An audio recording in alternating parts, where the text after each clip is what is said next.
Film की शुरुआत होती है और हमें एक जेल का सीन दिखाया जाता है जहां तेज धूप में बहुत से कैदी पत्थर तोड़ने का काम कर रहे थे और इन्हीं कैदियों के बीच हमें जॉन रैम्बो नाम का एक कैदी दिखाया जाता है। पर अचानक से एक गार्ड ने उसे काम रोकने को कहा क्योंकि कोई उससे मिलने आया था, क्योंकि रैम्बो कई साल पहले स्पेशल फोर्सेस के लिए खतरनाक मिशन को पूरा करता था। इसीलिए उससे मिलने कर्नल ट्राउटमैन आए थे। रैम्बो कर्नल को देखकर थोड़ा हैरान हुआ, पर तभी कर्नल ने गार्ड से कहा कि उसे रैम्बो से कुछ अकेले में बात करनी है और फिर उसने रैम्बो को बताया कि सरकार को एक बार फिर से उसकी जरूरत है। दरअसल वियतनाम के घने जंगलों में अभी भी बहुत से अमेरिकी सोल्जर्स को बंदी बनाकर रखा गया था और उस पूरे जंगली इलाके को रैम्बो से बेहतर कोई नहीं जानता था। और अब सरकार चाहती है कि रैम्बो दुश्मन के इलाके में जाकर पता लगाए कि उनके कितने सैनिक वहाँ कैद हैं। अब क्योंकि रैम्बो की जिंदगी का कोई खास मकसद नहीं बचा था तो वह इस मिशन के लिए हाँ कर देता है, जिसके बाद रैम्बो को बहुत ही जल्द थाईलैंड में बने एक खुफिया यूएसए बेस पर पहुँचाया गया, जहाँ पहुँचकर उसकी मुलाकात एरिक्सन नाम के एक सैनिक से हुई, जिसने रैम्बो से कहा कि वह बेहद खुश है कि उसे रैम्बो के साथ काम करने का मौका मिल रहा है। जिसके बाद वे अंदर गए तो वहाँ रैम्बो की मुलाकात कर्नल के साथ खड़े एक ऑफिसर मार्शल मर्डॉक से हुई। तभी मर्डॉक रैम्बो का पुराना रिकॉर्ड देखकर उसके काम से काफी इम्प्रेस हुआ। जिसके बाद मर्डॉक ने रैम्बो को उसका मिशन समझाया कि उसे दुश्मन के इलाके में जाकर उसे वहाँ कैद सभी अमेरिकी सैनिकों की तस्वीरें खींचकर वापस बेस पर आना है। इसी दौरान मर्डॉक रैम्बो को किसी भी प्रकार की लड़ाई करने से साफ साफ मना करता है और कहता है कि हम तब तक उनसे लड़ाई नहीं करेंगे जब तक हमें पता न चल जाए कि उन्होंने हमारे सैनिकों को कैद कर रखा है। और अगर वह सबूत लाने में कामयाब हो गया तो उसे कर्नल ट्राउटमैन खुद एक जहाज के जरिए लेने आएंगे। अब रैम्बो का पहला काम था कि वह दुश्मन के इलाके में पैराशूट से नीचे उतरकर बिना लड़ाई किए वहाँ की तस्वीरें सबूत के तौर पर खींचना था। जिसके बाद कर्नल रैम्बो को ऑपरेशंस कमांड सेंटर में लाता है, जहाँ काफी ज्यादा मशीन्स रखी थी जो रैम्बो के हर कदम को ट्रैक करेंगी कि वह किस समय कहाँ पर है। जिसके साथ उसे यह भी बताया जाता है कि जंगल में दाखिल होते ही कोबा नाम की लड़की उसकी मदद करेगी। अब मिशन पर जाने से पहले रैम्बो पूरी तरह से तैयार हो जाता है और फिर ट्राउटमैन उसे प्लेन के पास तक छोड़ने आता है, जहां वह जाने से पहले रैम्बो को अलविदा कहता है। और फिर एरिक्सन रैम्बो को अपने प्लेन में बैठाकर उसे वहां से ले गया और जब प्लेन से कूदने का समय आया तो रैम्बो अंधेरे में ही कूद पड़ा। जिसके बाद रैम्बो जैसे तैसे अब जमीन पर उतर चुका था और अब वह अपनी मंजिल की तरफ आगे बढ़ा। उसके पास हथियार कम थे पर उसके अंदर का जज्बा बहुत बुलंद था। कुछ ही देर बाद रैम्बो एक पुराने मंदिर के पास पहुंचा, जहां उसे किसी के होने का एहसास हुआ। रैम्बो ने उस इंसान का पीछा किया और जब उसने उसे पकड़ा तो वह कुबा थी, जो इस मिशन में उसका साथ देने वाली थी। कुबा उसे बताती है कि हमें वियतनामी सैनिकों के ठिकानों तक पहुंचने के लिए इस नदी को पार करना होगा। और अब कुबा रैम्बो के साथ कुछ समुद्री डाकुओं के पास आती है, जहाँ वे डाकुओं को कुछ पैसे देते हैं, जिसके बदले वे डाकू इन्हें अपनी बोट के जरिए नदी पार करवाने में मदद करते हैं। और जब रास्ते में रैम्बो ने डाकुओं के सरदार से पूछा कि वे मिलिट्री गार्ड से कैसे बचते हैं तो सरदार ने हंसते हुए उसे एक चाइनीज रॉकेट लॉन्चर दिखाया। जिसके बाद ये लोग नदी पार करने में लग जाते हैं। रास्ते में कोबा रैम्बो से सवाल करती है कि आखिर उसे इस मिशन के लिए कैसे चुना गया, जिस पर रैम्बो उसे बताता है कि क्योंकि मैं पहले इस मिशन पर आ चुका हूँ, लेकिन मुझे दुश्मन ने पकड़ लिया था, पर मैं किसी न किसी तरह से वहाँ से भागने में कामयाब हो गया। जिसके बाद वे नदी के किनारे पर आ जाते हैं, जहाँ पहुँचकर वे आगे दुश्मनों के कैंप तक पहुँच जाते हैं। वहाँ पहुँचकर उन्हें एक औरत दिखाई दी जो वहाँ गार्ड्स का मन बहलाने आई थी। वहीं दूसरी तरफ हम देखते हैं कि ट्राउटमैन अपने आदमियों को रैम्बो को लाने के लिए परमिशन मांग रहा था, पर मर्डॉक को रैम्बो को बचाने में कोई खास दिलचस्पी नजर नहीं आ रही थी। दूसरी तरफ रैम्बो भी अपना तीर कमान कसकर कैंप की तरफ जाने लगता है, क्योंकि उसका मकसद यहाँ सिर्फ तस्वीरें लेना नहीं था बल्कि अपने साथियों को आजाद कराना था। वह लोहे की तारें काटकर अंदर चला जाता है और रात के अंधेरे में छुपते हुए एक छोटी सी नदी पार करने के बाद उसे किसी के दर्द से कराहने की आवाज आई। उसने पास जाकर देखा तो उसे अपने साथी मिल गए जो भूख और प्यास से मरने की हालत में थे। पर तभी उसे एक कैदी मिला जिसे दुश्मनों ने बाहर बांध कर रखा था। रैम्बो उसके पास जाकर उसकी रस्सियां खोलता है, पर तभी एक वियतनामी सैनिक ने उन्हें देख लिया, मगर रैम्बो ने उसी पल एक चाकू मारकर उसका काम तमाम कर दिया। और जब ऊपर खड़े सैनिक ने फ्लैश लाइट जलाई तो रैम्बो ने एक तीर मारकर उसे भी मार डाला। इसी दौरान कोबा को एक सैनिक ने देख लिया, पर ऐन समय पर आकर रैम्बो ने उसे भी मार दिया। जिसके बाद अगली सुबह जब वियतनाम के सैनिकों को अपने मरे हुए साथियों की लाशें मिली तो वे रैम्बो को पकड़ने के लिए उसकी तलाश में निकल पड़े। उधर हमें रैम्बो दिखाया जाता है जो लगातार एक्सट्रैक्शन पॉइंट की तरफ बढ़ रहा था, पर उस दूसरे कैदी के शरीर में इतनी ताकत नहीं थी कि वह आगे बढ़ सके। खैर वे जल्दी से जल्दी नदी किनारे पहुँचे जहाँ डाकुओं की कश्ती उनका इंतजार कर रही थी। बस अब उन्हें एक्सट्रैक्शन पॉइंट पर पहुँचना था, क्योंकि दूसरी तरफ एरिक्सन के साथ ट्रॉटमैन उसे जहाज से लेने आ रहा था। लेकिन तभी वियतनाम के सैनिकों ने उस बोट को देख लिया और उन्हें पकड़ने के लिए अपनी बोट भेज दी। और जैसे ही डाकुओं ने सैनिकों की कश्ती को आते देखा तो उन्होंने रैम्बो पर ही बंदूकें तान दी। पर तभी रैम्बो ने अपने पास छुपाए 2 छोटे चाकू निकाले और उनमें से एक डाकू पर हमला करके उसकी बंदूक लेकर बाकियों पर फायरिंग कर दी। जिसके बाद उसने अपने साथियों से कहा कि वे पानी में कूदकर किनारे की तरफ चले जाएं, क्योंकि दुश्मन उस पर लगातार गोलीबारी कर रहे थे। ये गोलियां रैम्बो का काम तमाम करने ही वाली थीं, पर तभी रैम्बो नीचे लेट जाता है और फिर वह डाकुओं का रॉकेट लॉन्चर उठाता है और एक ही वार में वह दुश्मनों की बोट को धमाके से उड़ा देता है। लेकिन आग लगने के बाद भी वह बोट रैम्बो की बोट की तरफ ही आने लगती है। पर उसी समय बचे हुए डाकू ने ऊपर से रैम्बो का गला घोंट लिया, लेकिन रैम्बो ने अपना चाकू निकालकर उसे नीचे से ही मार दिया और बोट के आपस में टकराने से पहले वह जल्दी से पानी में कूद गया। रैम्बो अब अपने दोनों साथियों के पास पहुंचता है जो कि पहले ही किनारे पर मौजूद थे और फिर तीनों यहाँ से भाग जाते हैं। जैसे ही ये लोग कुछ दूर जाते हैं वियतनामी फौज उन पर फिर से हमला कर देती है, लेकिन तभी वहाँ पर ट्रॉटमैन अपने साथियों को लेकर इन्हें बचाने के लिए आ जाता है। वह वियतनाम की फौज को देखते ही गोलियां चलाने लगते हैं। जैसे ही इस बात की खबर मर्डॉक को मिलती है वह अपने लोगों से कहता है कि मिशन तुरंत रोक दो, क्योंकि रैम्बो ने कानून का उल्लंघन किया है। उसे कहा गया था कि वह कोई वायलेंस नहीं करेगा, इसलिए मर्डॉक के लोग वापस चले जाते हैं और रैम्बो को छोड़कर भाग जाते हैं। लेकिन ट्रॉटमैन के चेहरे से परेशानी साफ जाहिर हो रही थी। इधर वियतनामी फौज रैम्बो को पकड़ लेती है और उसके साथ वाले कैदी को भी, लेकिन रैम्बो ने पहले ही कोबाओ को भगा दिया था। इधर ट्रॉटमैन मर्डॉक के पास पहुंचता है और उसे पता चलता है कि वह कभी भी उन्हें बचाना नहीं चाहता था। इन्होंने रैम्बो को वहाँ इसलिए भेजा था ताकि वह आकर कह सके कि वहाँ कोई कैदी नहीं है। यह सब राजनीति का एक खेल था ताकि उन्हें कोई कार्रवाई न करनी पड़े। इधर रैम्बो को बहुत बुरे तरीके से टॉर्चर किया जा रहा होता है। तभी कैंप में एक रशियन आता है जिसका नाम पोडोव्स्की होता है और हमें यहाँ पता चलता है कि रशियंस भी वियतनाम की फौज के साथ मिले हुए हैं। पोडोव्स्की रैम्बो को अपने कैंप में बुलवाता है और उसे टॉर्चर करता है ताकि उससे जानकारी निकाल सके, लेकिन जल्द ही वह समझ जाता है कि रैम्बो इतनी आसानी से नहीं टूटेगा। तभी वह उसे कहता है कि तुम्हारे देश वाले भी अब तुम्हें मरवाना चाहते हैं, क्योंकि वह नहीं चाहते थे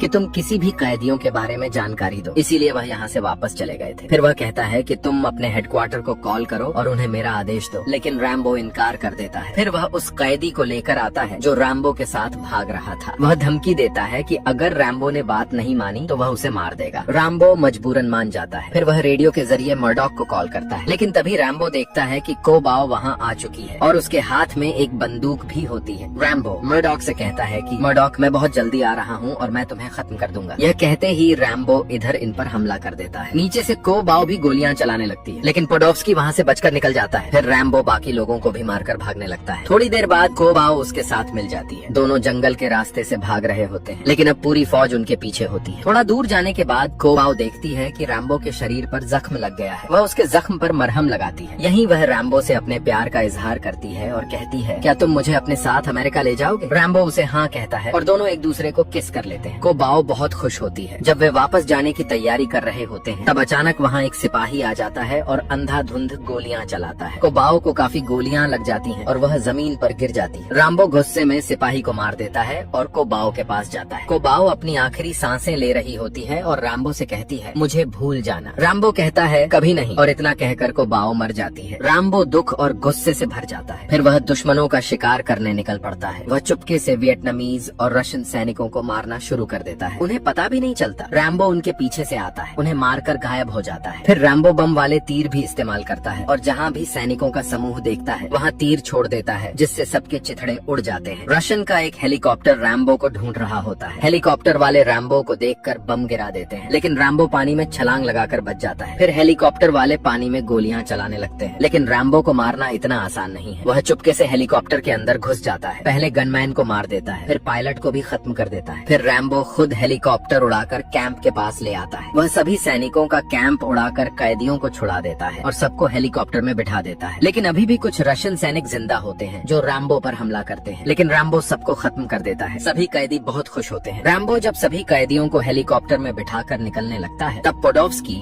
एक हेलीकॉप्टर लेकर उसके पीछे आ जाता है, क्योंकि वह अभी जिंदा था। वह रैम्बो पर गोलियां चला देता है। रैम्बो दिमाग से काम लेता है और ऐसा दिखा दिखाता है कि हेलीकॉप्टर क्रैश हो गया है। फिर वह हेलीकॉप्टर को पानी पर उतार देता है। पोडोव्स्की रैम्बो को खत्म करने के लिए उसके पास आता है, लेकिन रैम्बो उस पर रॉकेट लॉन्चर चला देता है, जिससे वह उड़ जाता है। इसके बाद रैम्बो हेलीकॉप्टर उड़ाकर सभी कैदियों को ले जाता है। जब सभी कैदियों को हेलीकॉप्टर से उतारा जाता है, रैम्बो एक बिल्डिंग में चला जाता है और अंधाधुंध गोलियां चलाने लगता है और चिल्ला चिल्ला कर मर्डॉक का नाम लेने लगता है। फिर वह मर्डॉक के पास जाता है। वह कहता है कि मैं बस इनके हाथों की कठपुतली हूँ, मुझे नहीं पता था कि इतना सब होगा। यह सुनकर रैम्बो उसे उठाकर पटक देता है। उसे पता चलता है कि यह सब राजनीति का खेल था, इसलिए वह अपना चाकू मर्डॉक के सामने रख देता है और कहता है मिशन खत्म हो गया। फिर रैम्बो बाहर आता है और ट्रॉटमन उसे कहता है कि तुम्हें अवार्ड दिया जाएगा। रैम्बो कहता है कि अवार्ड उन कैदियों को मिलना चाहिए जो सारी तकलीफें बर्दाश्त करते रहे। फिर ट्रॉटमन कहता है कि तुम क्या चाहते हो? रैम्बो कहता है मुझे वही चाहिए जो उन कैदियों को चाहिए। हम अपने देश से प्यार करते हैं और चाहते हैं कि हमारा देश भी हमसे प्यार करे, लेकिन देश वाले हमसे प्यार नहीं करते। इतना कहकर रैम्बो चला जाता है और नई जिंदगी शुरू करने लगता है।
Get off me!